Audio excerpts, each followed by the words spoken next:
শোনা যাচ্ছে কথা? কেউ একজন একটু রিপ্লাই দেন। জি ম্যাম, শোনা যাচ্ছে। জি ম্যাম। আচ্ছা, ঠিক আছে, থ্যাংক ইউ। মাঝে মাঝে আমি জিজ্ঞাসা করবো, কেউ একজন ভলেন্টারিলি শোনা গেলে ইয়েস বলিয়েন, ঠিক আছে? নাহলে আমি বুঝবো না যে আপনারা শুনতে পাচ্ছেন কিনা।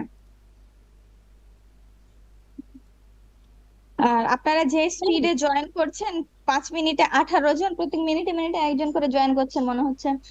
আচ্ছা, আমি শুরু করলাম, ঠিক আছে? 5 মিনিট ওয়েট করে দেখলাম, যারা আসছেন আসছেন, তাদেরকে নিয়ে আমি শুরু করি। ম্যাম, ক্লাসটা কি রেকর্ড করা যায়? অনেকে ওই যে বাসায় পৌঁছাতে পারে নাই তো এখন, এর জন্য বলছিল। বাসায় পৌঁছাতে পারে নাই মানে কি? কোথায় গেছে এই হিট ওয়েভের মধ্যে? ম্যাম ম্যাম, আজকে আমাদের আমাদের এক্সাম এক্সাম ছিল তো ছিল। আজকে ম্যাথমেটিক্স। ও, কয়টা থেকে কয়টা? 10টা ম্যাম থেকে আমাদের এখন 11টা। ও আচ্ছা, তো আপনাদের এক্সাম ছিল, আপনারা বাসায় আসতে পারবেন না, এরকম কেস যদি হয় তাহলে আমাকে একটু আগে নক করবেন, তাহলে আমি টাইমটা একটু চেঞ্জ করে দেবো যাতে আপনাদের কনভিনিয়েন্ট টাইমে হয়। এটা তো আমি জানতাম ম্যাম না। আমি এখনো রাস্তায়। ম্যাম আমরা হ্যাঁ তো, ল্যাবে বসে ক্লাস করছি। হ্যাঁ, এটা একটা বুদ্ধিমানের মতো কাজ করেছেন, আসার চেষ্টা না করে ল্যাবে করা, ঠিক আছে। কিন্তু আপনাদের এরকম যদি অসুবিধা হয় তাহলে আমাকে জানাবেন, ঠিক আছে, যে পরীক্ষা আছে বা আর কোনো যে এখানে আসতে অসুবিধা হচ্ছে, কারণ আমি তো জানি না যে আপনাদের ডিপার্টমেন্টে যেতে হচ্ছে, ঠিক আছে? জি ম্যাম, তাহলে আজকে কি রেকর্ড করা যাবে কোনোভাবে? হ্যাঁ হ্যাঁ, অবশ্যই রেকর্ড করা যাবে, এবং আপনাদের প্রেজেন্টও তো না হবে, ঠিক আছে? যেহেতু সবাইকে জয়েন করতে বলে, লাস্টে আমি অ্যাটেন্ডেন্স নিব।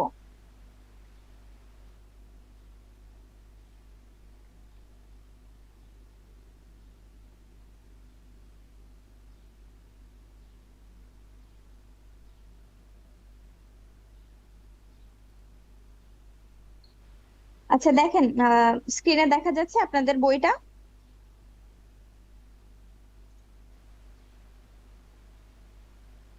ইয়েস ম্যাম, দেখা যাচ্ছে। জি ম্যাম। আচ্ছা,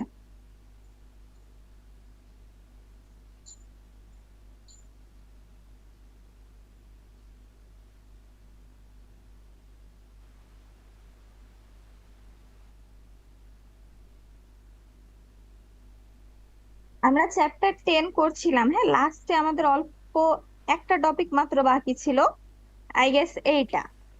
এর আগেরটা করেছি আমরা, রাইট? নিজে বলে দিই। হুম,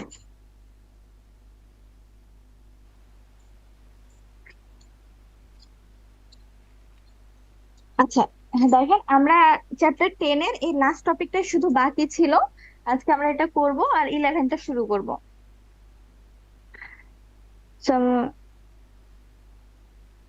এখানে দেখেন যে বলা হচ্ছে কি, inference about the difference between two population proportion. এর আগে আমরা করেছিলাম যখন সিঙ্গেল পপুলেশন প্রপোর্শন নিয়ে, ঠিক আছে, দুইটার পার্থক্য করি নাই। এখন আমরা দেখব যে দুইটা পপুলেশন থেকে যদি দুইটা ডিফারেন্ট প্রপোর্শন পাই, তাহলে সেটা কি হবে। যদি পপুলেশন, আমি জাস্ট একটু লিখি এটার উপরে। ধরেন পপুলেশন 1 থেকে আমরা পেয়েছি হচ্ছে প্রপোর্শন P1, আর পপুলেশন 2 এর জন্য যদি পাই প্রপোর্শন P2, তাহলে আমরা যেহেতু এই দুইটার মধ্যে কোনো পার্থক্য আছে কি নেই সেটা দেখতে চাচ্ছি, তার মানে আমরা ইন্টারনাল এস্টিমেশন বা হাইপোথেসিস টেস্টিং করতে চাচ্ছি কার? এই যে P1 মাইনাস P2 এর। সো P1 মাইনাস P2 এর ব্যাপারে ইনফারেন্স করতে গেলে আমার কি করতে হবে? স্যাম্পল থেকে, মানে পপুলেশন থেকে আমরা একটা স্যাম্পল কালেক্ট করব। ওই স্যাম্পল থেকে আমরা স্যাম্পলের জন্য প্রপোর্শনটা বের করব। স্যাম্পলের জন্য যদি প্রপোর্শন বের করি, তাহলে প্রথম স্যাম্পল যদি হয় N1, প্রথম স্যাম্পল যদি হয় N1, তাহলে সেটার জন্য আমার তার কাউন্টারে যে প্রপোর্শনটা হবে সেটা হচ্ছে P1 বার, ঠিক আছে? আর অপর আরেকটা স্যাম্পল যদি হয় N2, তাহলে সেটার জন্য আমার পপুলেশন, সরি, স্যাম্পল প্রপোর্শন হবে P2 বার, ঠিক আছে? তাহলে যদি আমি এটা ডিফারেন্সটা বলতে চাই, তাহলে আমার ডিফারেন্সটা হবে কি, P2, P1 বার আর P2 বার, P1 বার মাইনাস P2 বার আর কি। P1 বার মাইনাস P2 বার আমাকে ইনফারেন্স করতে হেল্প করবে কার ব্যাপারে? P1 মাইনাস P2 ব্যাপারে। এতটুকু বেসিক বুঝতে পেরেছেন? মানে শোনা যাচ্ছে আমার কথা? ম্যাম আবার একটু বলতে পারবেন? কেন বলতে হবে সেটা বলেন। কথা কি ক্লিয়ার বোঝা যাচ্ছে না নাকি আপনি বুঝতে পারেন নাই? না ম্যাম, বুঝতে পারি। ও আচ্ছা, এখানে বললাম যে আমাদের এখানে দেখেন আমাদের টপিকটাতে বলছে কি যে inference about the difference between two population proportion. দুইটা পপুলেশন থেকে আমি যদি দুইটা প্রপোর্শন পাই, একটা পপুলেশন থেকে যদি আমি পাই P1, আর একটা পপুলেশন থেকে যদি আমি পাই P2। এখন প্রপোর্শন কি এটাও তো মনে থাকার কথা যে আম, আমি যদি 100 জনকে কালেক্ট করি, 100 জনের মধ্যে, যেমন এর আগে উইমেনের উদাহরণ দিয়েছিলাম যে কতজন গলফার উইমেন তাদের কারেন্ট গলফ ফ্যাসিলিটিজের যেটা আছে সেটাতে স্যাটিসফাইড, তার থেকে যদি 100 জন আমি যদি কালেক্ট করি, সেটা থেকে যদি 35 জন স্যাটিসফাইড হয়, তাহলে প্রপোর্শন হচ্ছে 35 ডিভাইডেড বাই 100। এটাই হচ্ছে প্রপোর্শন। তো এখানে বলছে যে আমরা যদি দুইটা পপুলেশন থেকে দুইটা প্রপোর্শন পাই, একটা যদি হয় P1 আর একটা যদি হয় P2, এবং এদের ডিফারেন্সটা হচ্ছে P1 মাইনাস P2। এখন আমরা চাচ্ছি কি এটার ব্যাপারে ইনফারেন্স করতে, ঠিক আছে, বা ইন্টারভাল এস্টিমেট করতে। কার interval estimation? P1 minus P2 এর ইন্টারভাল এস্টিমেশন, ঠিক আছে। তো এটার জন্য আমার স্যাম্পল লাগবে। আমি যদি দুইটা পপুলেশন থেকে দুইটা স্যাম্পল ড্র করি, তাহলে প্রত্যেকটার জন্য স্যাম্পল সাইজ কি হবে? একটার জন্য হবে N1 আর একটার জন্য হবে N2। এখন N1 স্যাম্পল থেকে আমি যে প্রপোর্শনটা পাবো সেটা হবে P1 বার, ঠিক আছে। বারটা দ্বারা আমি বুঝাচ্ছি যে এটা হচ্ছে আমার পপুলেশন প্রপোর্শন, না এটা হচ্ছে স্যাম্পল প্রপোর্শন। পপুলেশন প্রপোর্শন হচ্ছে P1 আর স্যাম্পল প্রপোর্শন হচ্ছে P1 বার। আবার একইভাবে যদি N2 নেই, মানে সেকেন্ড একটা স্যাম্পল নেই, সেটা থেকে যদি আমি প্রপোর্শন বের করি, তাহলে সেটা হবে P2 বার। এখন এই দুইটার ডিফারেন্স হচ্ছে কি? P1 বার মাইনাস P2 বার। এই P1 বার মাইনাস P2 বার, এটাই হচ্ছে আমার পয়েন্ট এস্টিমেটর। তাই না? আগের বার কি বলতাম, যখন আমার পপুলেশন মিনের জন্য বলতাম, তখন কি করতাম? স্যাম্পল মিন বের করতাম, সেটা কি হতো আমার এক্স বার। এক্স বারটা কি ছিল? আমার মিউ ছিল পপুলেশন মিন, সেটার পয়েন্ট এস্টিমেটর। ঠিক একইভাবে এখানে P1 মাইনাস P2 বার যেটা, সেটা হচ্ছে আমার P1 মাইনাস P2 এর পয়েন্ট এস্টিমেটর। বোঝা গেছে এবার? জি ম্যাম। আচ্ছা, তাহলে দেখেন যে আমার এখানে বলেছে কি, এই যে এই লাইনটাতে দেখেন যে point estimator of the difference between two population proportion. তাহলে এটা হয়ে গেল আমার পয়েন্ট এস্টিমেটর। কার point estimator? P1 minus P2 এর পয়েন্ট এস্টিমেটর। এখন এই পয়েন্ট এস্টিমেটর আমার লাগে কোথায়? ইন্টারভাল এস্টিমেট করতে, তাই না? আমরা যেহেতু আমাদের কাজই হচ্ছে কি এই যে ইন্টারভাল এস্টিমেট করব P1 মাইনাস P2 এর। তো পয়েন্ট এস্টিমেটর আমরা পেয়ে গিয়েছি। পয়েন্ট এস্টিমেটর পাওয়ার পরে আমাদের ইন্টারভাল এস্টিমেশনে যাওয়ার আগে একটা ধাপ আছে, সেটা হচ্ছে স্ট্যান্ডার্ড এররটা জানা থাকা। আমাদের স্ট্যান্ডার্ড এররের ফর্মুলাটা দেওয়া আছে, সেটা হচ্ছে এটা। এখানে ফর্মুলাটা গিভেন, আপনারা মনে করে নেবেন। ফর্মুলাটা একবার দেখে নেন ভালো মতো, যেটা আমাদের একটু পরে কাজে লাগবে, ঠিক আছে।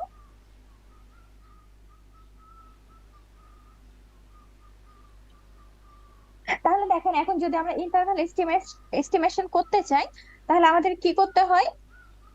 Point estimator plus minus margin of error.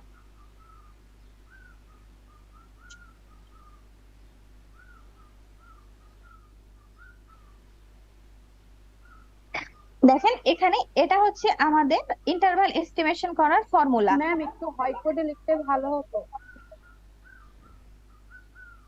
White বোর্ডে লিখলে ভালো হবে? আপনাদের বই এখানে সবই লিখে দেওয়া আছে, আমাকে তো খুব একটা লিখতে হচ্ছে না। যদি লাগে তাহলে আমি ইউজ করব, ঠিক আছে। আপনারা দেখতে তো পাচ্ছেন তাই না বইটা?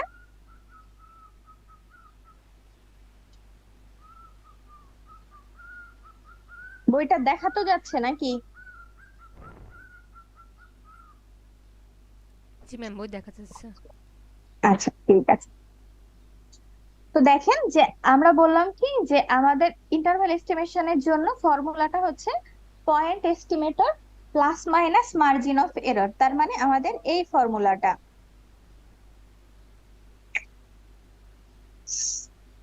বাবা।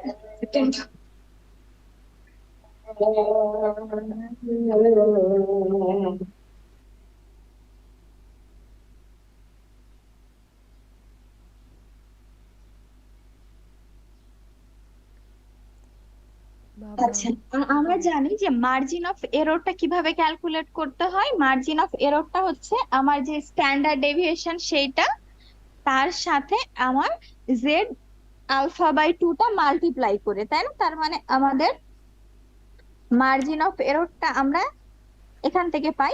সেখানে এই ফার্স্ট পার্টটা জেড আলফা বাই টু যেটা, সেটার সাথে আমাদের মাল্টিপ্লাই আকারে থাকে কি, আমরা যে স্ট্যান্ডার্ড এররটা একটু আগে দেখলাম সেটা।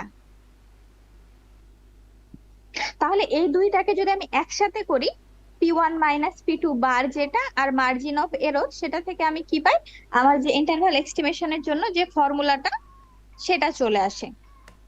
এই এই এই পর্যন্ত আমি যতটুকু বললাম সেটা এর আগে চ্যাপ্টার 8-এ, সরি হ্যাঁ চ্যাপ্টার 8-এ ইন্টারভাল এস্টিমেশন আমরা করেছি, চ্যাপ্টার 9-এ আমরা পপুলেশনের জন্য করিয়েছি, চ্যাপ্টার 9-এ আমরা প্রপোর্শনের জন্য করিয়েছি, ঠিক আছে? একটার জন্য করিয়েছিলাম, এখানে হয়তো দুইটা প্রপোর্শনের ডিফারেন্সের জন্য করা হচ্ছে, জাস্ট ফর্মুলা কিন্তু এক্স্যাক্টলি সেম। এখন দেখেন, আপনাদের বইয়ে যে উদাহরণটা দেওয়া আছে সেখানে বলা হচ্ছে যে দুইটা অফিস আছে যারা হচ্ছে ট্যাক্স দেওয়ার জন্য ট্যাক্স ফাইল প্রিপেয়ার করে, ঠিক আছে? তো এই ফাইলটা প্রিপেয়ার করতে অনেক সময় ভুল হয়। তো যত বেশি, মানে যত কম ভুল হবে তত বেটার। তো তারা দেখতে চাচ্ছে যে এই যে ভুল হওয়ার প্রপোর্শনটা, এই দুইটা অফিসে যে ভুল হচ্ছে সেটার মধ্যে কোনো পার্থক্য আছে কিনা, বা দুইটা অফিসে কি একই পরিমাণে ভুল হচ্ছে, নাকি একটা অফিসে বেশি ভুল হচ্ছে আর একটা অফিসে কম ভুল হচ্ছে। তো তাই তারা এই প্রপোর্শন, দুইটা অফিসে যে ভুল হওয়ার প্রপোর্শনটা আছে সেটার ডিফারেন্সটা তারা দেখতে চায়। বোঝা গেছে এই এক্সাম্পলের আইডিয়াটা? তো জি একজন ম্যাম, বলিয়েন। বোঝা গেছে। আচ্ছা, থ্যাংক ইউ। তাহলে দেখেন এখানে বলা হচ্ছে অফিস 1 আর অফিস 2। অফিস 1 এর জন্য আমার স্যাম্পল হচ্ছে 250টা, আর 2 এর জন্য হচ্ছে 300টা। অফিস 1-এ দেখা যাচ্ছে যে এই যে 35টা এরর পাওয়া গেছে, ঠিক আছে? এই যে 250টা স্যাম্পল নেওয়া হয়েছিল ট্যাক্স যে ফাইলের, তার ভেতরে তারা ভুল করেছে 35টাতে। আর 2 নাম্বার অফিসে 300টা ট্যাক্সের ফাইলের মধ্যে ভুল করেছে 27টাতে। তাহলে ফার্স্টে আমরা যেহেতু প্রপোর্শনটা জানতে হবে, তাহলে এখানে 35টা ভুল হচ্ছে আমার 250টাই, আর 27টা হচ্ছে 300টাই। তাহলে আমরা প্রপোর্শনটা পেয়ে যাই। দেখেন এই দুইটার ডিফারেন্স, সরি, দুইটাকে ভাগ করলে যদি আমি 35 ডিভাইডেড বাই 250 করি, তাহলে আমি অফিস 1 এর জন্য যে প্রপোর্শন সেটা পেয়ে যাচ্ছি। আবার 27টা ভুল হয়েছে 300টার মধ্যে, তার মানে 27 ডিভাইডেড বাই 300, তাহলে আমরা পাচ্ছি অফিস 2 এর জন্য যে প্রপোর্শন সেইটা। তাহলে এখানে দেখেন আমার লাগবে কি, দুইটা ডিফারেন্স। সো আমি P1 বার থেকে P2 বারকে যদি বাদ দিই, তাহলে সেটা হচ্ছে আমার এইখানে দেওয়া আছে 0.05। এখন দেখেন আমার এখানে যা যা দরকার ইন্টারভাল এস্টিমেশনের জন্য, এই যে এইখানে যে ফর্মুলাটা আমরা দেখতে পাচ্ছি, আমাদের কাছে মোটামুটি সবই আছে। P1 মাইনাস P2 যেটা 0.05, অথবা এখান থেকে P1 আর P2 এর ভ্যালুটা আমরা বসাতে পারি। জেড আলফা বাই টু আমরা পাবো কোথা থেকে? আলফার ভ্যালু যদি আমাকে গিভেন হয়, আমাকে যে আলফা বলে দিবে যে আমি কত পার্সেন্ট কনফিডেন্স ইন্টারভাল চাচ্ছি, সেটা আমাকে যদি বলে দেয়, আপনাদের বইয়ে দেওয়া আছে আলফা হচ্ছে কত, এখানে আলফা বলে দেওয়া আছে Z.05, ঠিক আছে? তাহলে সেটার জন্য তার ভ্যালু দেওয়া আছে, এখানে আমরা শুধু এটা বসাবো। আর P1 P2 আর N1 N2 এটা আমরা এখান থেকে পেয়ে যাচ্ছি। এখান থেকে দেখেন N2, এখানে N1, আর P1 আর P2 হচ্ছে এখানে আমরা পাচ্ছি। সেগুলো যদি বসাই তাহলে আমরা পিপো পিপো পিপো, না না না না না বাবা।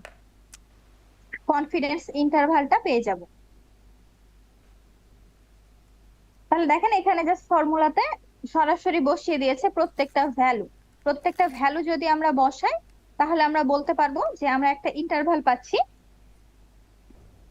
সেই ইন্টারভালটা হচ্ছে কি এটা, প্লাস মাইনাস করে যদি লিখি তাহলে আসবে 0.005 থেকে 0.095 এর মধ্যে আমার ট্রু পপুলেশন প্রপোর্শনে যে ডিফারেন্স সেটা থাকবে এট 95% কনফিডেন্ট, সরি এখানে 90% কনফিডেন্টের জন্য। এ পর্যন্ত বোঝা গেছে ইন্টারভাল এস্টিমেশন কিভাবে করি দুইটা পপুলেশন প্রপোর্শনের ডিফারেন্সের জন্য।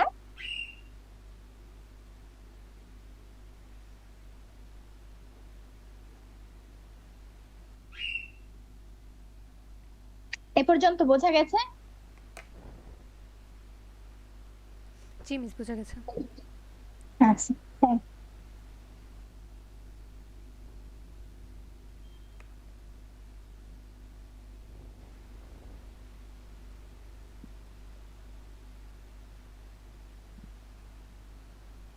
আচ্ছা এখন দেখেন আমাদের যেহেতু ইন্টারভাল এস্টিমেশন করা হয়ে গিয়েছে, এখন আমরা করব কি হাইপোথেসিস টেস্টিং। হাইপোথেসিস টেস্টটাও একদম সিমিলার আগের মতো, আগে যেগুলো আমরা করেছি যে প্রথমে টেস্ট স্ট্যাটিস্টিক্স বের করেছি, তারপর সেখান থেকে পি ভ্যালু বের করেছি, পি ভ্যালুর সাথে আমরা কাকে তুলনা করেছি, লেভেল অফ সিগনিফিকেন্স বা আলফাকে। এখানেও তাই করা হবে, কিন্তু জাস্ট ফার্স্টে একটু ফর্মুলাতে ডিফারেন্স এটুকুই। তো দেখেন যে হাইপোথেসিস টেস্ট যদি আমরা করতে চাই সেটার ক্ষেত্রে আমাদের তিন ধরনের হাইপোথেসিস আমরা ডেভেলপ করতে পারি। ফার্স্টলি হচ্ছে এটা, সেকেন্ড হচ্ছে এটা, থার্ড হচ্ছে এটা। আগের বারের মতো এগুলো আমরা দেখেছি কিভাবে হাইপোথেসিস ডেভেলপ করতে হয়। তো আমাদের যেহেতু তিন ধরনের হাইপোথেসিস আমরা করতে পারি, যে ডিফারেন্সটা জিরো থেকে বড় তার মানে রাইট টেলে, অথবা ছোট তার মানে লেফট টেলে, অথবা বোথ টেল, আমরা তিনটা টেলের ক্ষেত্রে আমরা হাইপোথেসিস টেস্টিং করতে পারি। তো হাইপোথেসিস টেস্টিং করতে গেলে আমাদের যে স্ট্যান্ডার্ড এররটা লাগে, দেখেন সেইখানে আমাদের এই যে ফর্মুলাটা আছে এই ফর্মুলাটাকে আমরা একটু মডিফাই করে নেব। তো আমরা যে যদি হাইপোথেসিস টেস্টিং এর ক্ষেত্রে দেখেন, নাল হাইপোথেসিসকে যদি আমরা ট্রু ধরে নেই,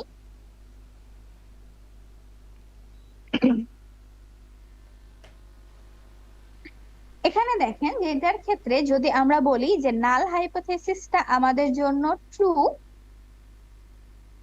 তাহলে P1 মাইনাস P2, এটার ক্ষেত্রে জাস্ট চিন্তা করেন যে এখানে আমার নাল হাইপোথিসিসে কি বলা হচ্ছে, P1 minus P2 equals to zero. P1 minus P2 equals to zero হওয়া মানে কি, P1 আর P2 এর মধ্যে কোনো পার্থক্য নাই, তাদের মধ্যে ডিফারেন্সটা জিরো।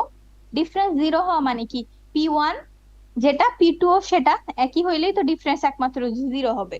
তো তার মানে P1 minus P2 equals to zero. এখানে আমার যদি এই নাল হাইপোথিসিসটা ট্রু হয় তাহলে আমরা বলতে পারবো P1 equals to P2। So P1 equals to P2 যদি হয়ে যায়, P1 ইকুয়ালস টু যদি আমরা লিখি P2, তাহলে এখানে P1 ইকুয়ালস টু P2 এর বদলে আমরা শুধু P ইউজ করতে পারি। এখন তাহলে এই যে আমাদের স্ট্যান্ডার্ড এররের যে ফর্মুলাটা আছে সেখানে P1 P2 যেগুলো আছে সেটার বদলে আমরা শুধু P ইউজ করতে পারি। এখানে যদি P1 আর P2 এর বদলে শুধু P ইউজ করি তাহলে ফর্মুলাটাকে মডিফাই করে এভাবে লেখা যায়, তাহলে সে ফর্মুলাটা দাঁড়ায় এরকম। এখন দেখেন এখানে যে আমরা পিটা ইউজ করছি বা P1 P2 ছিল সেটা আমার পপুলেশনের প্রপোর্শন ছিল, তাই না? P1 P2 পপুলেশন, এখানে বার ছিল না প্রথম এই ফর্মুলাটাতে। তো এটার বদলে যে আমি পিটা ইউজ করছি সেটাও আমার পপুলেশন থেকে আসবে, কিন্তু আমরা পপুলেশন সম্পর্কে তো কোনো কিছু জানি না। সেটা জানি না দেখে আমরা এখানে কি করব, এই যে পিটা আমরা বলছি পিটাকে আমরা একটা ওয়েটেড অ্যাভারেজ হিসেবে নিব। তার ওয়েটেড অ্যাভারেজ সেটা হচ্ছে আমার P1 বার আর P2 বারের ওয়েটেড অ্যাভারেজ হিসেবে নিব। সো পি এর বদলে আমরা এখানে এই ফর্মুলাটা ইউজ করব, পি এর বদলে আমরা ইউজ করব পি বার। আচ্ছা এখানে একটু কনফিউজ হয়ে যাইতে পারেন আপনারা, আমি জিনিসটা আরেকবার রিপিট করছি, সেটা দেখেন যে আমাদের এই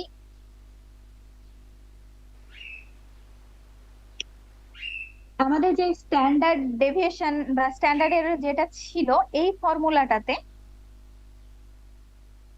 এখানে দেখেন P1 আছে P2 আছে, কিন্তু আমরা যদি এখানকার নাল হাইপোথিসিসটা ট্রু ধরে নিই তাহলে আমরা বলতে পারি যে P1 equals to P2 equals to P। ঠিক আছে, P1 আর P2 যদি সমান হয় তাহলে সেটাকে আমরা শুধু P দ্বারা লিখতে পারি। এখন এই শুধু Pটা পপুলেশন থেকে আসছে, তো আমরা শুধু P ইউজ করতে পারবো না, P এর উপরে আমরা একটা বার দিয়ে দিব যাতে আমরা স্যাম্পল থেকে এটা পাই। তো এখানে আমরা ইউজ করব P বার। সো সেটার জন্য আমরা এই ফর্মুলাটাকে একটু মডিফাই করে নিচ্ছি। ঠিক আছে, এখানে প্রত্যেকটাই হচ্ছে পি অথবা পি বার আর কি। তো এই যে পি এর কথা বলছি, এই পিটা আমরা হচ্ছে দুইটা পপুলেশন, একটু আগে আমরা দেখালাম না, দুইটা স্যাম্পল নিলাম দুইটা অফিস থেকে, 250 জনের আর 300 জনের, সেখান থেকে P1 বার পেয়েছি P2 বার পেয়েছি। তো ওই P1 আর P2 বার যেটা আমরা স্যাম্পল থেকে পাবো সেটাকে নিয়ে এই পি বারটা আমরা গঠন করব এই এই ফর্মুলাতে ইউজ করে। ঠিক আছে, এটাকে বলা হচ্ছে পুল এস্টিমেটর অফ পি। সো এখানে আমরা যখন হাইপোথিসিস টেস্ট করব ম্যাম তখন আগেই তো হচ্ছে P1 আর P2 আলাদা ছিল, তাহলে আবার শুধু পি করে আবার কেন ওটা আলাদা করলাম, একটা ওরকম থাকলেই হয় না? বুঝি নাই, আর একবার একটু বলেন কোশ্চেনটা, আর একবার একটু বলবেন।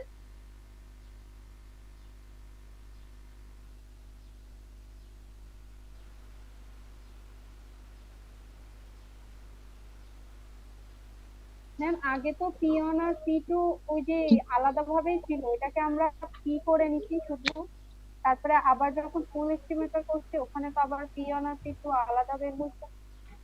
হ্যাঁ, এখানে যখন পুল এস্টিমেটর করছি তখন P1 আর P2 আলাদা বের করছি, কিন্তু এখানে দেখেন এটা কিন্তু শুধু P1 P2 না, এটা P1 বার আর P2 বার।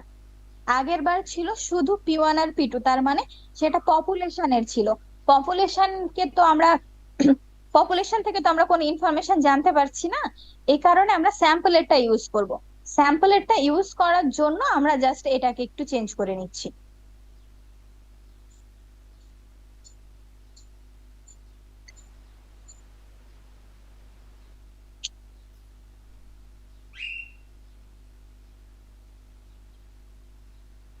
ঠিক আছে,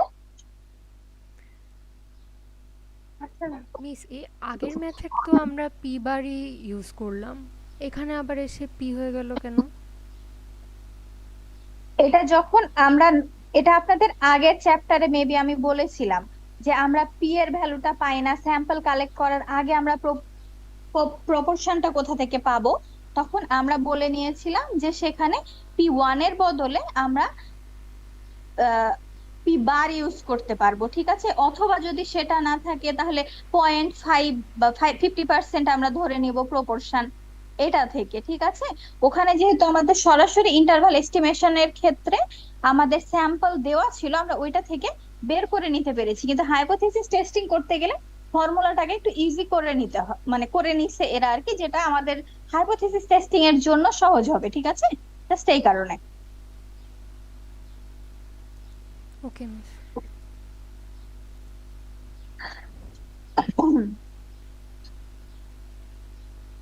আচ্ছা, তাহলে এখানে দেখেন টেস্ট স্ট্যাটিস্টিক্স যেটা আমাদের ছিল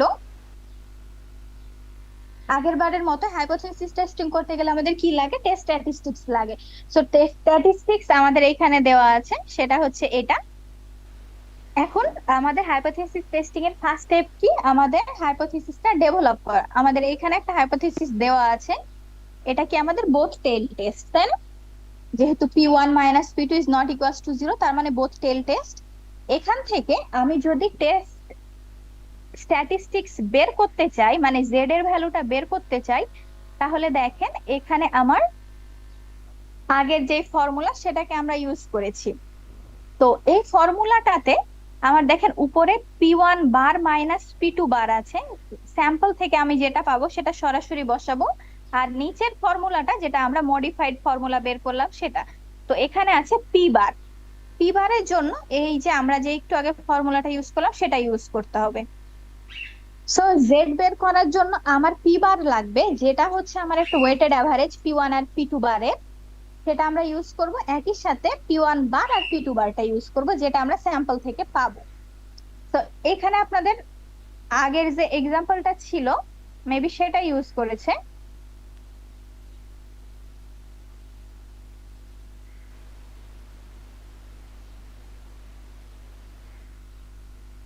এখানে আপনাদের আগের যে স্যাম্পলটা ছিল সেটা ইউজ করা হয়েছে, যে 250টা ফাইল নেওয়া হয়েছে, আর একটা অফিস থেকে 300টা ফাইল নেওয়া হয়েছে, সেখান থেকে যে এরর পাওয়া গিয়েছে P1 P2 আর হচ্ছে আমাদের N1 N2, এই দুইটা ভ্যালু যদি আমাদের থাকে তাহলে আমরা এই সম্পূর্ণটা আমাদের ফর্মুলাতে বসে বের করতে পারবো। সো ফর্মুলাতে যদি আপনারা বসান, এখানে সবগুলা ভ্যালু আপনাদের দেওয়া আছে, কিছুই নিজে থেকে বের করতে হবে না প্রপোর্শনটা ছাড়া, যেটা একটু আগে করেছি আমরা। তো আমরা যদি এখানে ফর্মুলাতে বসাই জেড এর ভ্যালু, প্রথমে আমরা পি বার বের করব, পি বারের ভ্যালুটা আমরা পেয়ে গেলে সেই পি বারের ভ্যালুটা এখানে বসবে, আর P1 মাইনাস P2 ভ্যালুটা দিয়ে যদি আমি জেডটা বের করি তাহলে জেড আসছে আমার 1.85। সো এইখান থেকে বাকি কাজ তো আপনারা পারেনি। এখানে আমাদের জেড এর ভ্যালু আসছে 1.85, এই 1.85 এর জন্য আমরা কি করব, পি ভ্যালু বের করব। সো 1.85 এর জন্য আমরা যে 1.85 এর জন্য আমরা যে এরিয়াটা পাবো সেটা হচ্ছে আমাদের 0.032, কিন্তু যেহেতু এটা বোথ টেল টেস্ট আমরা একটু আগে দেখলাম, তার মানে কি করতে হবে, এটাকে 2 দ্বারা গুণ করতে হবে। এটাকে 2 দ্বারা যদি গুণ করা হয় তাহলে সেটা আসে হচ্ছে 0.0644। সো এটা আমার কার সাথে তুলনা করব, আমাদের এই যে লেভেল অফ সিগনিফিকেন্স আলফা দেওয়া আছে তার সাথে। আমার আলফা কত দেওয়া আছে 0.10, তার মানে আমাদের পি ভ্যালুটা কত 0.06, যেটা আমার 0.10 থেকে ছোট। তাহলে আমরা বলতে পারি কি যে আমরা এখানে রিজেক্ট করছি নাল হাইপোথেসিসকে।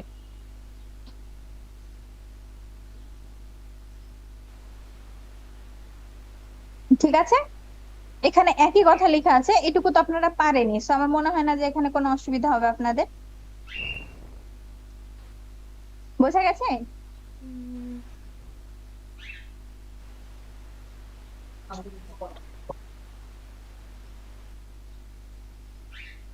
এটা ছিল আপনাদের চ্যাপ্টার 10 এর শেষ পর্যন্ত। ঠিক আছে, চ্যাপ্টার 10 এখানে শেষ।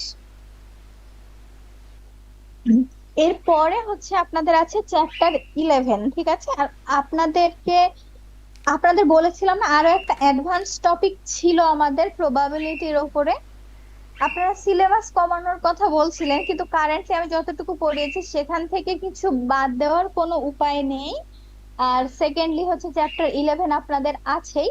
তো আমি সর্বোচ্চ যেটা করতে পারি যে আপনাদের যে চ্যাপ্টার অ্যাডভান্স প্রবাবিলিটির একটা চ্যাপ্টার ছিল যেটা আপনাদের এই বইয়ে নাই, আমি ওই চ্যাপ্টারটা বাদ দিয়ে দিচ্ছি। ঠিক আছে, ওইটা আর পড়াবো না, যদিও আমাদের হাতে সময় আছে।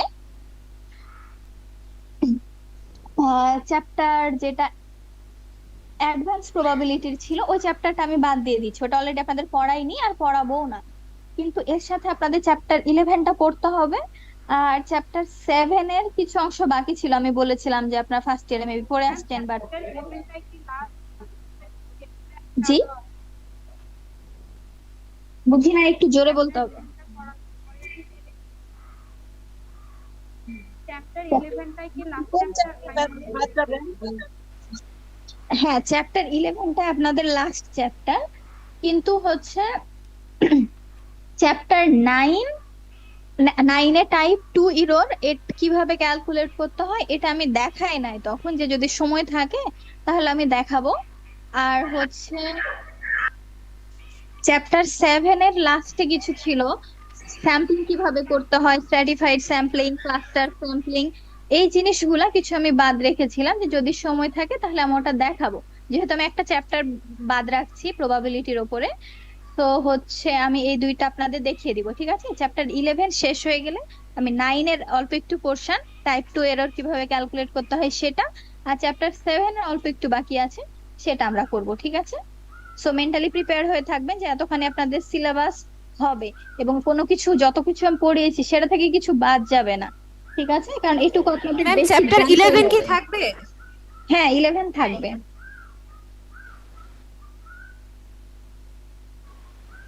মানে মোট কথা আমি আপনাদের যতখানি পড়াবো সেটা পুরাটাই থাকবে।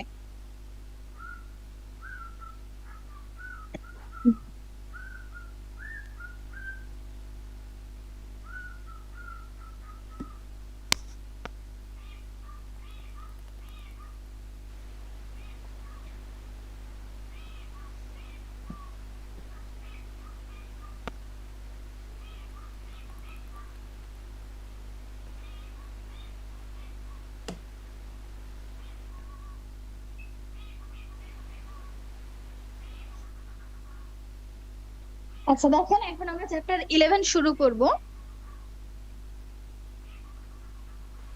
সো এখানে দেখেন বলছে কি আমাদের চ্যাপ্টারে যে ইনফারেন্স অ্যাবাউট পপুলেশন ভ্যারিয়েন্সেস। এর আগে আমরা যত কিছু করেছি সেগুলো কি রিলেটেড ছিল যদি একটু ঠান্ডা মাথায় ভাবেন, তাহলে সেটা ছিল পপুলেশন মিন সম্পর্কে আমরা ইনফারেন্স করেছি, তারপরে পপুলেশন প্রপোর্শন সম্পর্কে আমরা ইনফারেন্স করেছি, ঠিক আছে। তারপর আমরা দুইটা পপুলেশন থেকে যদি দুইটা মিন পাই তাহলে দুইটা মিনের ডিফারেন্সের ইনফারেন্স করেছি।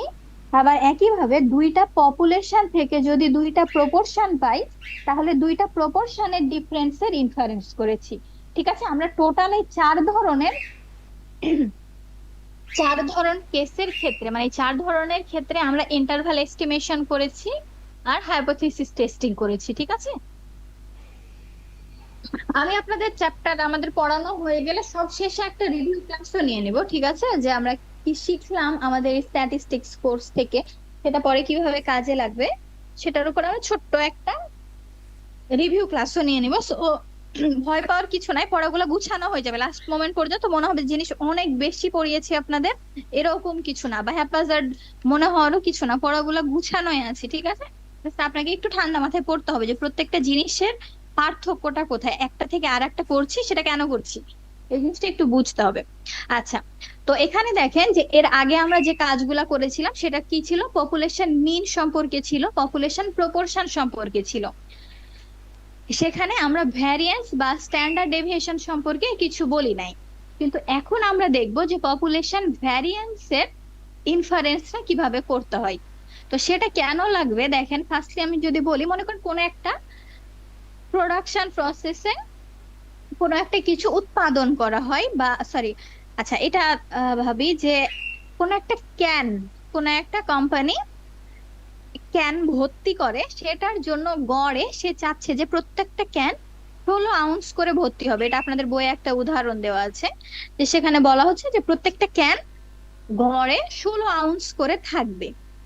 এখন কথা হচ্ছে গড়ে 16 আউন্স থাকা মানে কি, কোনো একটা ক্যান 16 নিচেও থাকতে পারে, কোনো একটা ক্যানে 16 আউন্সের বেশিও থাকতে পারে।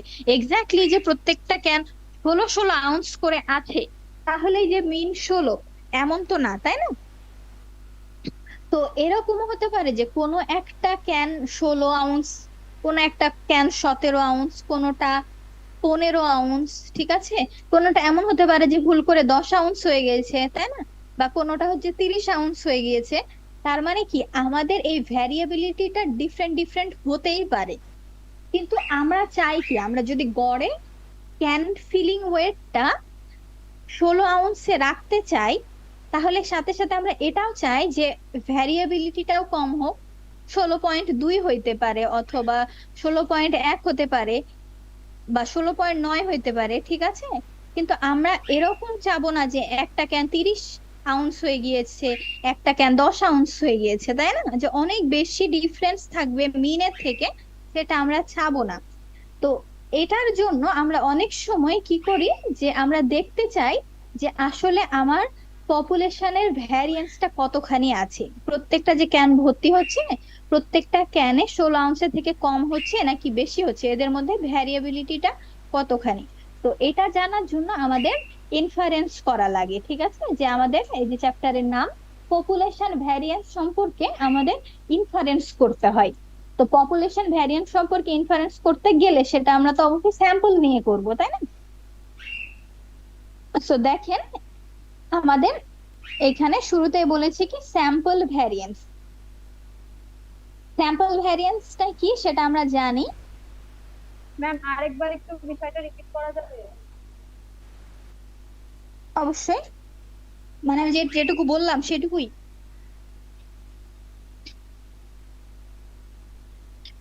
আচ্ছা, আমি বললাম হ্যাঁ যে ম্যাম, অনেক নির্দিষ্ট সমস্যা তো বোঝা যাচ্ছে।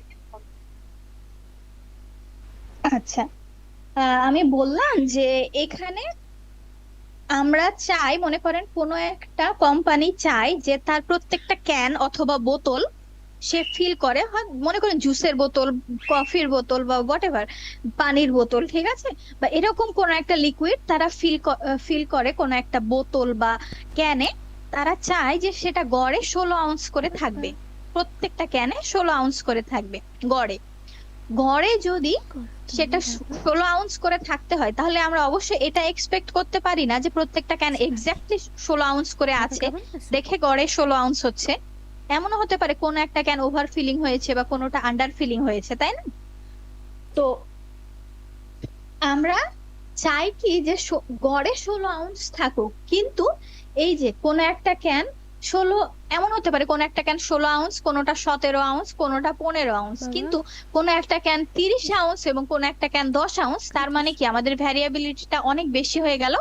সে কোম্পানি এটা চাবে না, অবশ্যই তাদের রেপুটেশন ধরে রাখার ক্ষেত্রে তারা চাবে না যে কোনো একটা ক্যান অনেক বেশি ভর্তি হয়েছে বা কোনো একটা ক্যান অনেক ফাঁকা থেকে গেছে, এরকম ক্যান তারা মার্কেটে নিয়ে আসুক। তারা চাবে যে স্ট্যান্ডার্ডটা ধরে রাখতে। সো এই জন্য তারা চায় যে ভ্যারিয়েন্সটা যাতে কম থাকে সব সময়, সেটা ভ্যারিয়েন্সটা কম আছে কিনা সেটা দেখার জন্যই এই যে ভ্যারিয়েন্স সম্পর্কে ইনফারেন্স করতে হয়। আর পপুলেশন ভ্যারিয়েন্স সম্পর্কে যদি আমরা ইনফারেন্স করতে চাই তাহলে আমার কি লাগবে? স্যাম্পল ভ্যারিয়েন্স, তাই না? সেটাই তো আমার পয়েন্ট এস্টিমেটর হবে। তো এখানে দেখেন বলা হচ্ছে কি যে আমাদের স্যাম্পল ভ্যারিয়েন্স এর ফর্মুলা হচ্ছে এটা, আমরা যেটা জানি অলরেডি। সেই স্যাম্পল ভ্যারিয়েন্স এস স্কয়ার, যেটা স্যাম্পল ভ্যারিয়েন্স এস স্কয়ার, সেটা হচ্ছে আমার পপুলেশন ভ্যারিয়েন্স কে আমরা কি দ্বারা প্রকাশ করি? সিগমা স্কয়ার দিয়ে, তাই না? পপুলেশন স্ট্যান্ডার্ড ডেভিয়েশন হচ্ছে সিগমা, আর সিগমার স্কয়ার হচ্ছে আমার ভ্যারিয়েন্স। তাহলে আমার এই এস স্কয়ার যেটা, সেটা হচ্ছে আমার পপুলেশন ভ্যারিয়েন্স, সিগমা স্কয়ার যেটা ছিল তার পয়েন্ট এস্টিমেটর। যেরকম এক্স বারটা ছিল আমার মিউ এর পয়েন্ট এস্টিমেটর, ঠিক একইভাবে এস স্কয়ার হচ্ছে আমার সিগমা স্কয়ারের পয়েন্ট এস্টিমেটর। এবার ক্লিয়ার হয়েছে?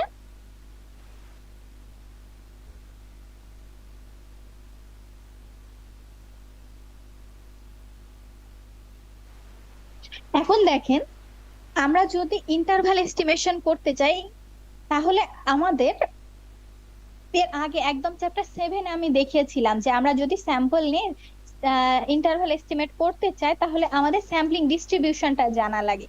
সেই ডিস্ট্রিবিউশনটা দেখতে কেমন হয়েছিল এর আগে আমরা দেখিয়েছিলাম যে সেটা কি ছিল, স্ট্যান্ডার্ড নর্মাল ডিস্ট্রিবিউশন ফলো করতো। এই জন্য আমরা জেড স্ট্যাটিস্টিক্স ইউজ করতাম। যখন আমাদের সিগমা 1 আর সিগমা 2 বা সিগমা জানা না থাকতো তখন আমরা কি ইউজ করতাম? টি ডিস্ট্রিবিউশন ইউজ করতাম, তাই না? এখন দেখেন আমাদের জেড ডিস্ট্রিবিউশন আর টি ডিস্ট্রিবিউশনের ক্ষেত্রে একটু খেয়াল করেন টেবিলটা, যে সেখানে আমরা কি জেড এর পজিটিভ ভ্যালু ছিল, নেগেটিভ ভ্যালু ছিল, টি এরও পজিটিভ ভ্যালু ছিল, নেগেটিভ ভ্যালু ছিল। কিন্তু দেখেন এখানে যে সিগমা স্কয়ার বলছি, সিগমা স্কয়ার তো পজিটিভ হইতে পারবে সব সময়, তাই না? নেগেটিভ হওয়া তো সম্ভব না। ভ্যারিয়েন্স কি নেগেটিভ হয়? ভ্যারিয়েন্স এখানে আমাদের নেগেটিভ ছিল না। সো এইখানে আমাদের ভ্যারিয়েন্সটা জেড আর টি ডিস্ট্রিবিউশনকে ফলো করবে না। এখানে আমাদের ভ্যারিয়েন্স যেটা সেটা আমাদের কাই স্কয়ার ডিস্ট্রিবিউশনকে ফলো করবে। ঠিক আছে? কাই স্কয়ার ডিস্ট্রিবিউশনটা আপনাদের জন্য নতুন আবার, ঠিক আছে? এরপর আরো একটা ডিস্ট্রিবিউশন আসবে, সেটা হচ্ছে এফ ডিস্ট্রিবিউশন। ঠিক আছে? এই 4টা ডিস্ট্রিবিউশন আপনাদেরকে জানতে হবে, অলরেডি আপনারা 2টা জানেন। সো এই 2টা আপনাদের জন্য কঠিন কিছু না। সো আগের গুলা যেরকম জেড কে ফলো করতো বা টি কে ফলো করতো, আমার এই ভ্যারিয়েন্সটা কাই স্কয়ার ডিস্ট্রিবিউশন কে ফলো করবে। দেখেন সেখানে, দেখেন chi square distribution with degree n-1। ঠিক আছে? সো এটার জন্য কাই স্কয়ার ডিস্ট্রিবিউশনটা হচ্ছে কি এই কোয়ান্টিটিটার মতো ফলো করে। যেমন এখানে এই যে n-1 S square divided by sigma square যে ফর্মুলাটা দেখতে পাচ্ছি, এটা হচ্ছে কাই স্কয়ারের ভ্যালু। ঠিক আছে? জেড এর ভ্যালু যেরকম ছিল, জেড এরটা একটু মনে করেন, কম্পেয়ার করলে সুবিধা হবে। যে জেড কি ছিল? Z equals to X minus mu divided by sigma ছিল। এখানে কাই স্কয়ারের ভ্যালুটা হচ্ছে n-1 S square divided by sigma square. ঠিক আছে? তো এইখানে ইন্টারভাল এস্টিমেশনটা করার জন্য আমাদের প্রথমে জানতে হবে যে কাই স্কয়ার ডিস্ট্রিবিউশনটা দেখতে কেমন। চলেন আমরা একটু দেখি যে ওইটা দেখতে কি রকম। এই যে দেখেন এইখানে 2টা চিত্র দেওয়া আছে।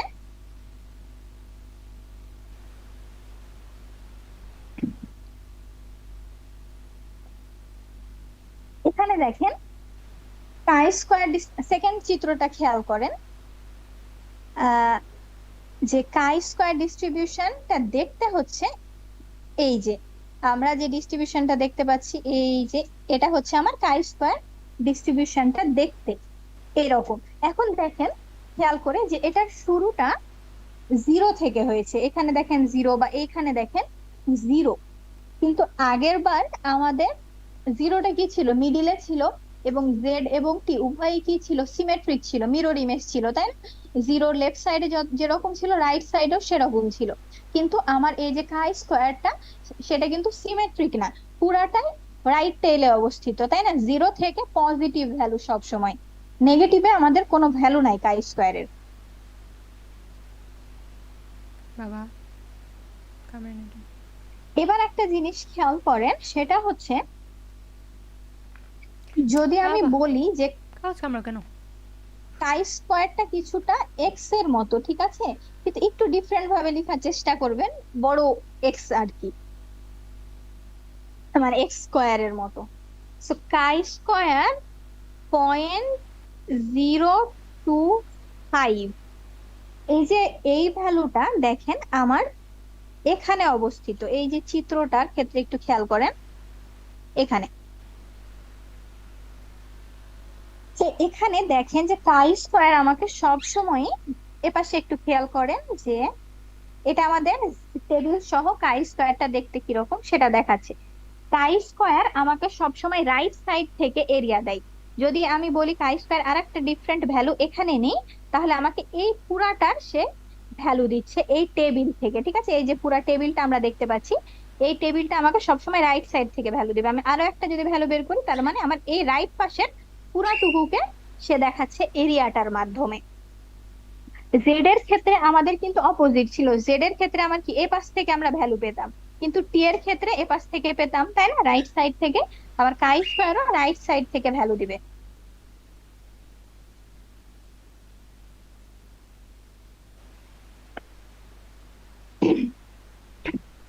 দেখেন তাহলে এখানে যদি একটু খেয়াল করেন যে কাই স্কোয়ার 0.025, এখানে 0.025টা আমার আলফার ভ্যালু, ঠিক আছে? তো আলফা যখন 0.025, সেটার জন্য কাই স্কোয়ারের ভ্যালুটা হচ্ছে 32.852। এখন এই যে কাই স্কোয়ারের নিচে 0.025 যেটা, সেটা আমাকে এরিয়া দেখায়।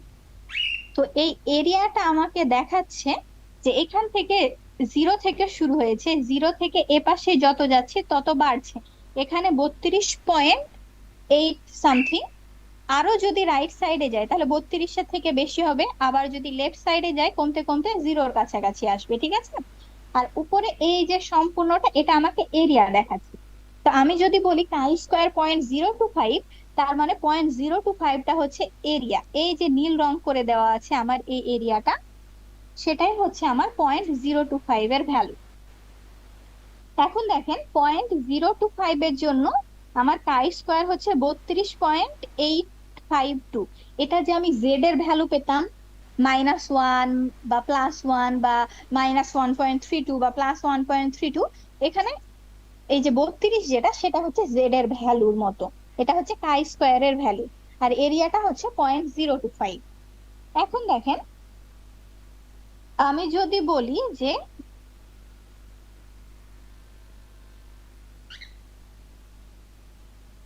কাই স্কোয়ার 0.975, তার মানে কাই স্কোয়ারের নিচের যে ভ্যালুটা 0.975, এটা আমার এরিয়া দেখাচ্ছে।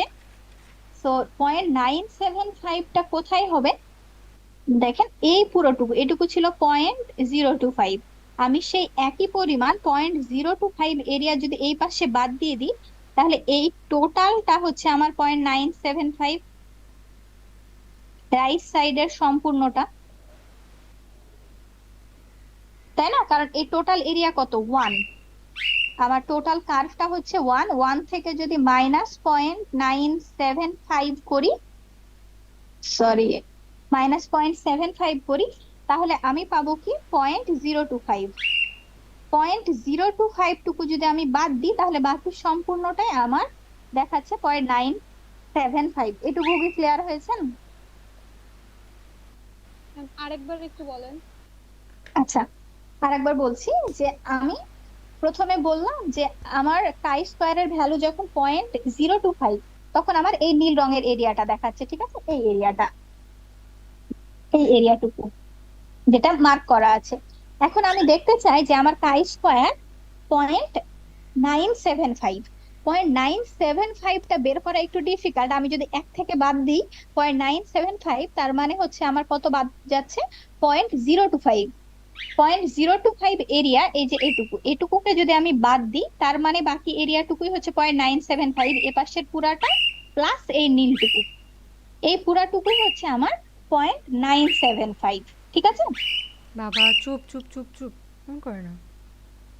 এখন দেখেন যে আমার এই পুরোটুকু যদি 0.975 হয় এবং দুই পাশে, এ পাশের এরিয়া যদি 0.25 হয়, এ পাশের এরিয়া যদি 0.025 হয়, তাহলে দুই পাশের 0.025 যদি আমি বাদ দিই তাহলে এই মাঝের এরিয়াটুকু আমার দেখায় 95%।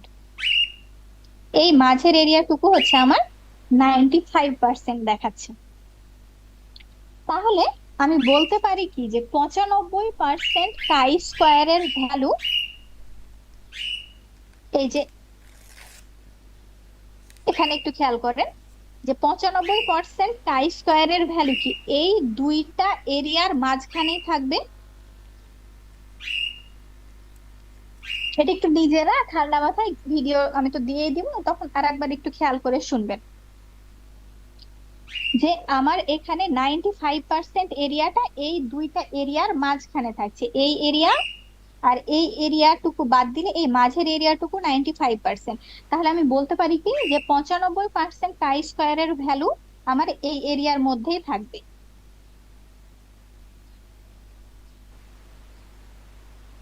ঠিক আছে?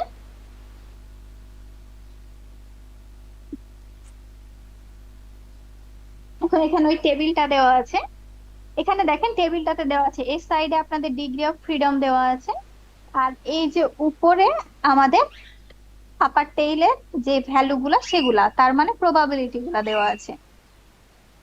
এখানে হচ্ছে প্রবাবিলিটি গুলা, আর হচ্ছে আমার এই পাশে দেওয়া আছে ডিগ্রি অফ ফ্রিডম গুলা। আর মাঝের যে এইটা দেখতে পাচ্ছি, মাঝের প্রত্যেকটা ভ্যালুই আমাকে দিচ্ছে কাই স্কোয়ারের ভ্যালু।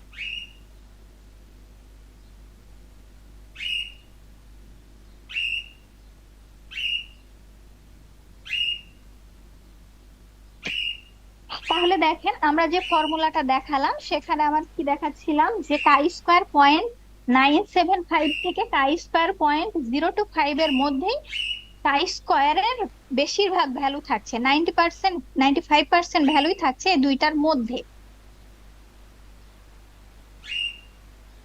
তাহলে এখানে আমার ছিল কি আগের বার কাই স্কোয়ার ছিল আগের পেজে, ঠিক আছে? এখন কাই স্কোয়ারের স্ট্যাটিস্টিক্সটা দেখতে হচ্ছে এরকম, যেমন জেড এটা ছিল X minus mu divided by sigma, chi স্কোয়ারের ক্ষেত্রে সেটা হচ্ছে n-1 S square divided by sigma square. তো এখানে জাস্ট আমি ভ্যালুটা বসিয়ে দিয়েছি, আর কিছুই করি নাই।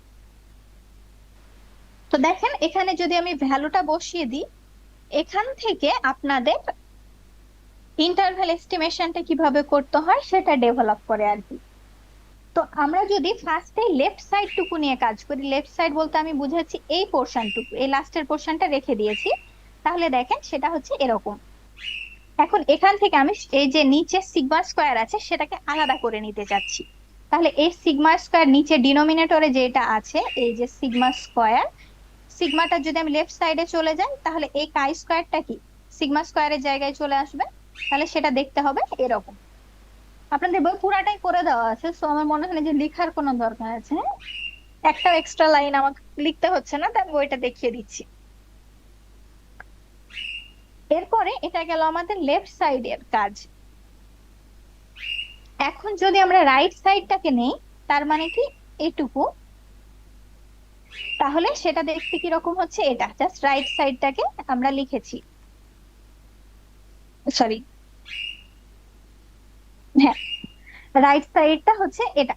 এখন দেখেন, এই রাইট সাইডের যে সিগমা, এই সিগমাটাকে যদি আমি ডান পাশে নিয়ে যাই, আর ডান পাশে যে কাই স্কোয়ার 0.025 আছে সেটাকে এই ডিনোমিনেটরে সিগমা স্কোয়ারের জায়গায় নিয়ে আসে, মানে জাস্ট ক্রস গুণন করছে আর কি, তাহলে সেটা দেখতে হবে কি এরকম। তাহলে এখান থেকে আমি এই যে লেফট অংশটুকু আর রাইট অংশটুকু দুইটাকে যদি কম্বাইন করে দিই, তাহলে আমি এই ফর্মুলাটা পেয়ে যাচ্ছি। ঠিক আছে, এক লাইনের জাস্ট ক্রস গুণন করে আমরা এই ফর্মুলাটাতে চলে আসছি। এখন এইটাই হচ্ছে আমাদের ইন্টারভাল এস্টিমেশন করা, ভ্যারিয়েন্সের ক্ষেত্রে ইন্টারভাল এস্টিমেশন করার ফর্মুলা।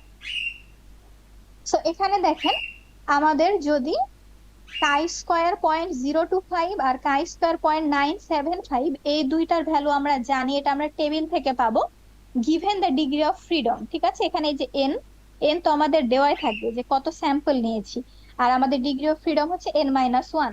তো স্যাম্পল থেকে যদি আমি এক বাদ দিই, এখানে যেরকম বলা হচ্ছে যে কন্টেইনারের একটা উদাহরণ দিচ্ছিলাম না চ্যাপ্টারের শুরুতে, সেখানে বলছিলাম কি যে আমাদের একটা কন্টেইনারে গড়ে 16 আউন্স করে ভর্তি হতে হবে, তাই না? তো আসলেই সেটা ভর্তি হচ্ছে কিনা বা ভ্যারিয়েন্সটা কতখানি সেটা দেখার জন্য আমরা যদি 20টা কন্টেইনার, এখানে এই যে দেখেন 20টা কন্টেইনার স্যাম্পল হিসেবে নিয়েছি, তার মানে এন এখানে 20, তাহলে ডিগ্রি অফ ফ্রিডম হচ্ছে আমাদের 19। তো 19 ডিগ্রি অফ ফ্রিডমের জন্য আমার কাই স্কোয়ারের ভ্যালু 0.025 আর 0.975 এর জন্য আমরা টেবিল থেকে পেয়ে যাচ্ছি। এন এর ভ্যালু হচ্ছে 19, দেখেন এন এর ভ্যালু আমরা এখানে বসিয়ে দিয়েছি, এই যে 19। আর সিগমা স্কোয়ারের যে ভ্যালুটা সেটা হচ্ছে আমাদের গিভেন, এটা হচ্ছে কি এই যে সরি এস স্কোয়ারের যে ভ্যালুটা এটা হচ্ছে গিভেন, যে 20টা কন্টেইনার ফিল আপ করার সময় ভ্যারিয়েন্স কত হয় এটা আপনাদের কোয়েশ্চেনে দেওয়া থাকবে। ঠিক আছে, আর যদি কোয়েশ্চেনে না দেওয়া থাকে তাহলে আপনাদের যে ফর্মুলাটা ছিল summation of xi minus X bar whole square divided by sigma square, সেটা দিয়ে আপনারা বের করতে পারবেন। ঠিক আছে, তো আপনাদের ফর্মুলা গুলা মনে রাখতে হবে, আর যেটা গিভেন সেটাতে থাকবে সেটা আপনারা ইউজ করতে পারবেন। তো এখানে যদি প্রত্যেকটা ফর্মুলা বসিয়ে দিই তাহলে আমি ইন্টারভাল এস্টিমেশনটা পেয়ে যাচ্ছি। তো এখানে দেখেন যে ইন্টারভাল এস্টিমেশনের ক্ষেত্রে এই যে মাঝখানে মাঝখানে দেখেন কাই স্কোয়ার আছে, সরি কাই স্কোয়ার না সিগমা স্কোয়ার আছে মাঝখানে। তার মানে আমার যে ইন্টারভাল এস্টিমেশন আমি এটা করলাম, এটা আমার ভ্যারিয়েন্স এর জন্য, এটা পপুলেশন ভ্যারিয়েন্স এর কনফিডেন্স ইন্টারভাল।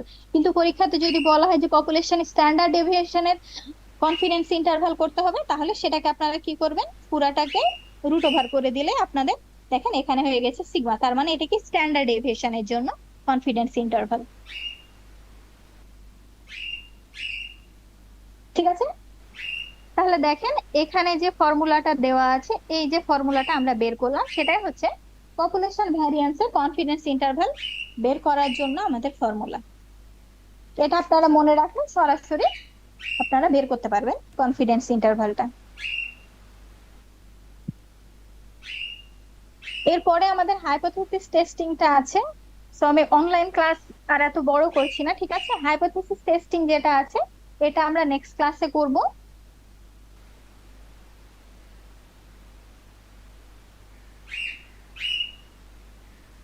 আর এর পরে আপনাদের হাইপোথেসিস টেস্টিং এর পরে দুইটা ভ্যারিয়েন্স যদি থাকে সেটা কিভাবে হাইপোথেসিস টেস্টিং করতে হয় সেটা আছে। এই দুইটা টপিক যদি আমরা করি তাহলে চ্যাপ্টার 11 আমাদের শেষ হয়ে যাবে। তারপরে আর কয়েকটা জিনিস, ছোট ছোট জিনিস বাকি থাকবে, সেটা আমি নিয়ে ফেলবো। আর 3টা ক্লাস হয়তো বা লাগতে পারে, 3টা থেকে 4টা সর্বোচ্চ। ঠিক আছে, আর আপনাদের খাতা আমি দেখিয়ে দিব হচ্ছে 29 তারিখে। ঠিক আছে, কখন আমি সময় জানিয়ে দিব।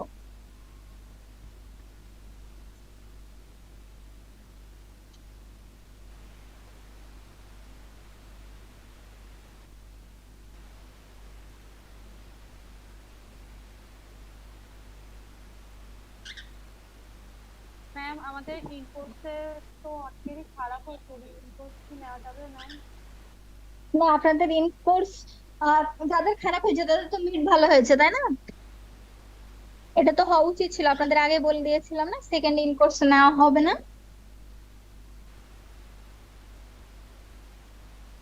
মিড ভালো করে দেওয়ার কথা। আর হচ্ছে আপনাদের দুইটা পরীক্ষায় একদম প্যারালালি খারাপ হওয়ার কোনো প্রশ্ন ওঠে না আমার যেটা মনে হলো কোয়েশ্চেন দেখে। আমি আপনাদের খাতা দিলে একটা ক্লাস নিবো ভাবছিলাম, এখন জানি না অনলাইনে নেওয়া হবে কি, সরি অফলাইনে নিতে পারবো কিনা। কিন্তু যেটা হচ্ছে যে আপনাদের ইন কোর্স আর মিডে এমন কোনো কোয়েশ্চেন ছিল না যেটার জন্য আপনারা 50% মার্ক পাবেন না, তাই না? ইন কোর্সে আমি কতগুলা বললাম যে 1 মার্কের যেগুলা ছিল বা ছোট যে কোয়েশ্চেন গুলা ছিল, এটা যদি আপনারা নর্মালি পড়তেন 4 থেকে 5 মার্ক অনায়াসে সবার আসার কথা ছিল। কিন্তু সেটা আপনারা পান নাই কেন আমি বুঝলাম না। মিডেও আপনারা অনেকে খারাপ করেছেন, কিন্তু আমার কথা হলো মিডে যে 4 নাম্বার কোয়েশ্চেনটা ছিল সেটা তো যে কারো পারার কথা, একদম ফার্স্ট ক্লাসের থেকে বোধহয় তুলে দিয়েছি, আর কিচ্ছু করতে হতো না। তারপরে পপুলেশন কারেকশন ফ্যাক্টর লাগে কি লাগে না, বেশিরভাগই লাগে না, আপনাদের ক্লাসে বলা হয়েছিল তাই না? আর অথবা একটা ফর্মুলা দেওয়া ছিল এন ডিভাইডেড বাই কি কি জানি, এন ডিভাইডেড বাই বড় এন যদি less than or equals to 5 হয় তাহলে লাগে না। জাস্ট এই সিম্পল জিনিসটা ইউজ করলে তো 1 মার্ক পাওয়া যায়। তা আমি বুঝলাম না যে আপনাদের এত খারাপ করার কারণ কি। তারপরে যে 3 নাম্বার কোয়েশ্চেনটা ছিল সেটা বড় ছিল কিন্তু হুবহু বই থেকে তুলে দেওয়া না। সেখানে আপনারা যদি একটু প্র্যাকটিস করে আসছেন সেখানে তো আপনারা 10-এ 10 পেতেন। এমন না যে বাইরে থেকে যেগুলা করেছে ম্যাডাম আমি বুঝতে পারি নাই কোয়েশ্চেন, সেটা পারি নাই তাও আমি মেনে নিতাম, কিন্তু যেটা আপনাদের বই থেকে হুবহু তুলে দেওয়া, যেটা আমি ক্লাসে সম্পূর্ণটা নিজের হাতে করে দিয়েছি, সেই জিনিসটা আপনারা পারেন নাই, আপনারা পড়াশোনা করেন না। এখন সেক্ষেত্রে আমি সেকেন্ড কোর্স নিলেও ভালো হবে বলে মনে হয় না। কেউ কিছু বলতে চাচ্ছেন? কথা শোনা যাচ্ছে না, তার নেট স্টেবল না।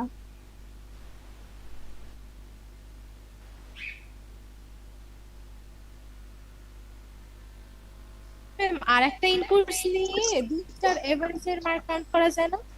না, দুইটার অ্যাভারেজে মার্ক কাউন্ট করা যায় না।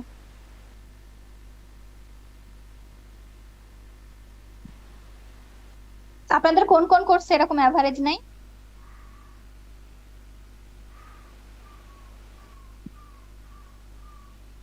কেউ নাই? কোন টিচার? ম্যাম এভারেজ তো নেয়নি, কিন্তু রিমি আর একটা হবে হয়তো, বা ধীরা ম্যাম নেবেন বলেছে। আর বাকি কোর্সের ক্ষেত্রে আরো দুইটা আছে না আপনাদের? ম্যাম এভারেজ না না বাট বেস্টটা কাউন্ট করে। আচ্ছা, মানে দুইটা করে ইন কোর্স নেয় আপনাদের সব টিচার? ম্যাম যেটাতে সবার বেশি খারাপ হয় ওইটাতেই নেওয়া হয় নর্মালি আর কি। আচ্ছা যাই হোক, এখানে আমি আরেকটা ইন কোর্স বা মিড আমি নিব না, কিন্তু এখানে আপনাদের দুইজন আমাকে মেল করেছিলেন মিডে একজন মেডিকেল সার্টিফিকেট সহ আর কি, তাদের দুইজনেরটা শুধু নেওয়া হবে, ঠিক আছে? যেহেতু তারা উপস্থিত ছিলেন না। এখানে আরেকটা বিষয়, কিন্তু তারা 80%-এর বেশি মার্ক পাবেন না, ঠিক আছে? আমি জাস্ট বলে দিচ্ছি যে পরীক্ষা নিব দুইজন, আমি নামগুলো ভুলে গিয়েছি, আপনারা মেল করেছিলেন আমাকে, সো নিজেরা হয়তো বুঝতে পারছেন। সো আপনাদের মিড তো 30 মার্কসের হয়, আপনারা যেহেতু মিড দিতে পারেন নাই। জি, আমি ম্যাম মেল করছিলাম, আমার এক্সামটা কবে নেবেন যদি একটু বলতেন ডেটটা। ডেট হচ্ছে আমি এখন ma'am 7 বা 6 তারিখ, 6 তারিখ সোমবার না? একটু দেখেন তো, 6 তারিখ আগে সোমবার হওয়ার কথা।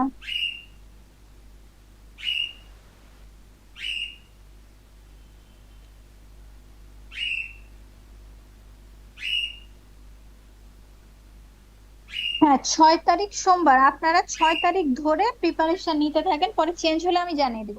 6 তারিখের আগে হবে না, ঠিক আছে?